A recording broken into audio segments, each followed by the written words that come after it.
मेरे प्रिय विद्यार्थियों, आज के इस कोरोना काल में आप सब परिवार अपने घरों में लॉकडाउन का आनंद ले रहे होंगे, ऐसा मेरा विचार है। किंतु मैं पूर्णतः सही नहीं हूँ, क्योंकि इस संबंध में मुझे अनेक बच्चों की नकारात्मक प्रतिक्रियाएं भी मिली हैं कि हम बोर हो रहे हैं, क्या करें, कब बाहर निकलेंगे, कब खेलेंगे, कब स्कूल जाएंगे आदि। संचार माध्यमों से कुछ लोगों के इस लॉकडाउन पीरियड में डिप्रेशन में चले जाने की भी खबर आई है। अतः समस्याग्रस्त मित्रों के दृष्टिगत यह वीडियो प्रेषित है। तो बच्चों, आज की बात शुरू करते हैं एक विचार से कि बाहर नहीं जा सकते तो क्या हुआ, अंदर तो जा ही सकते हैं। मैं इस विचार में कुछ शब्द और जोड़ रहा हूँ कि अंदर जाकर हम स्वयं को ट्रांसफॉर्म भी तो कर सकते हैं, क्योंकि ऐसा अवसर फिर मिले या न मिले।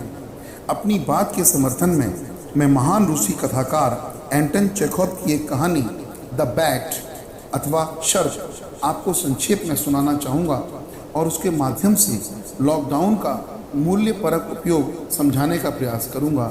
आशा है यह कहानी आपको प्रेरित अवश्य करेगी। इस कहानी में एक साहूकार व युवा वकील में इस बात पर बहस होती है कि मृत्युदंड या आजीवन कारावास दोनों में से कौन सा बेहतर है।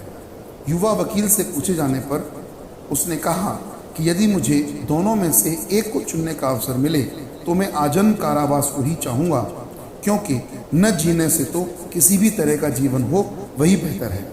साहूकार ने कहा, नहीं, तुम झूठ बोल रहे हो, तुम कारागार में 5 वर्ष भी नहीं रह सकते। मेरी नज़र में तो इससे बेहतर मृत्युदंड है, क्योंकि उसमें व्यक्ति एक बार में ही कष्ट से मुक्त हो जाता है। तो युवा वकील बोला, यदि शर्त लगाते हो तो मैं शर्तिया कहता हूँ कि मैं 5 तो क्या, मैं 15 साल रहकर दिखा सकता हूँ। बोलो क्या शर्त है। साहूकार ने कहा, मुझे मंजूर है, अगर तुम 15 साल जेल में रह लो तो मैं तुम्हें 15 साल के बाद छूटने पर 2 करोड़ रुपए दूंगा, और मैं 2 करोड़ का दाव इस शर्त पर लगाता हूँ।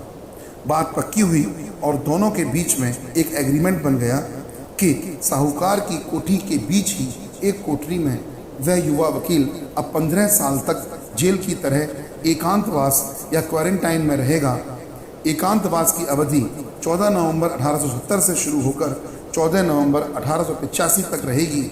अगर वो वकील 2 मिनट के लिए भी उस एकांतवास को तोड़ता है या बाहर निकलता है तो साहूकार 2 करोड़ रुपए देने की शर्त से मुक्त हो जाएगा। हाँ, युवा वकील को एकांतवास में रहने पर सिगरेट, शराब, भोजन उपलब्ध रहेगा। वह पियानो बजा सकेगा और जितनी चाहे उतनी किताबें पढ़ सकेगा। साहूकार उसे अनेक किताबें उपलब्ध कराने के लिए बाध्य होगा। शुरुआत के महीनों में वह वकील सदैव सोया रहता, बड़ा अलसाया रहता, दुखी सा रहता, सिगरेट और शराब पीता रहता। किंतु 1 साल के बाद ही उसने शराब और सिगरेट पीना बंद कर दिया और उसने साहूकार से कहा कि अब कृपया ये चीज़ें मुझे प्रदान न करें, क्योंकि मुझे अब इन चीज़ों में कोई सुख नहीं दिखता। 2 वर्ष के बाद उस युवा वकील ने पियानो बजाना भी बंद कर दिया और वह एकांत में ध्यान मग्न होने लगा। वह पुस्तकें पढ़ने लगा। 4 वर्ष में उसने 600 पुस्तकें पढ़ डाली। पुस्तकों के पढ़ने के खर्चे से साहूकार परेशान रहने लगा। एक एक करके उसने बायरन व शेक्सपियर जैसे लेखकों को पढ़ डाला। फिर अगले सालों में फिलॉसफी व थियोलॉजी का उसने अध्ययन किया। 10 साल बाद उसने बाइबिल के न्यू टेस्टामेंट पढ़ा और फिर वह धर्मों का इतिहास व ब्रह्म विज्ञान से संबंधित पुस्तकें पढ़ने लगा। और इस प्रकार धीरे धीरे 14 साल 364 दिन का समय व्यतीत हो गया। अगले दिन उसे एकांतवास से मुक्ति मिलने वाली थी। वह अत्यंत कमज़ोर, निस्तेज, हड्डियों का ढांचा मात्र रह गया था। उसके बाल भी महिलाओं की तरह हो गए थे। मुक्ति से 1 दिवस पूर्व साहूकार भी बहुत चिंतित था। अब वह अपने आप को कोस रहा था कि मैंने ऐसी शर्त क्यों लगाई।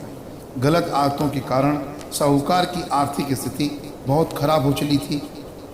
अब वह 1 भी रुपया इस शर्त के रूप में देने की स्थिति में नहीं था।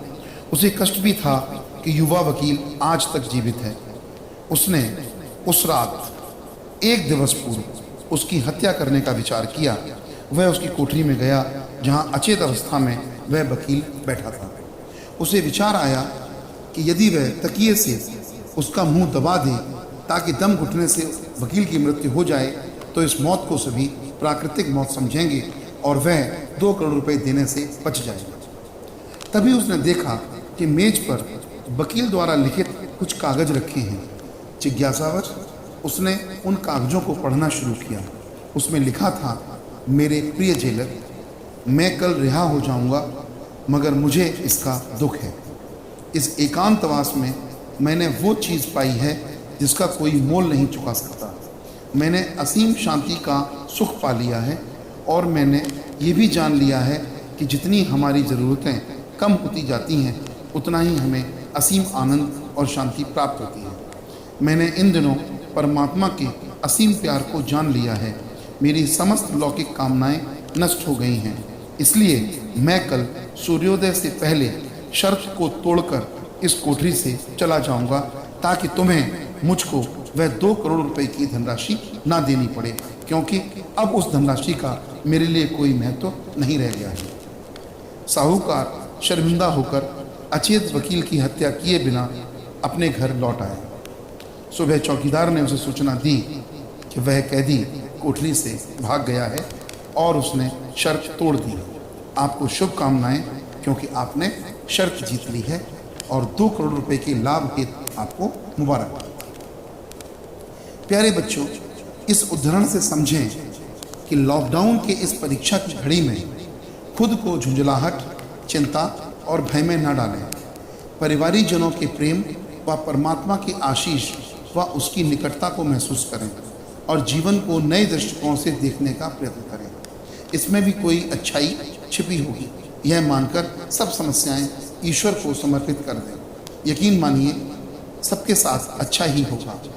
लॉकडाउन व सभी संबंधित निर्देशों का धार्मिक भाव से पालन करें, सुरक्षित रहें व परिवार, समाज व राष्ट्र को भी सुरक्षित रखने में अपनी महती भूमिका निभाएं। लॉकडाउन के बाद जी तोड़ मेहनत करनी है, स्वयं, परिवार, राष्ट्र और देश की गिरती अर्थव्यवस्था को सुधारने के लिए। अतः आज अपनी शक्ति का संचय करें।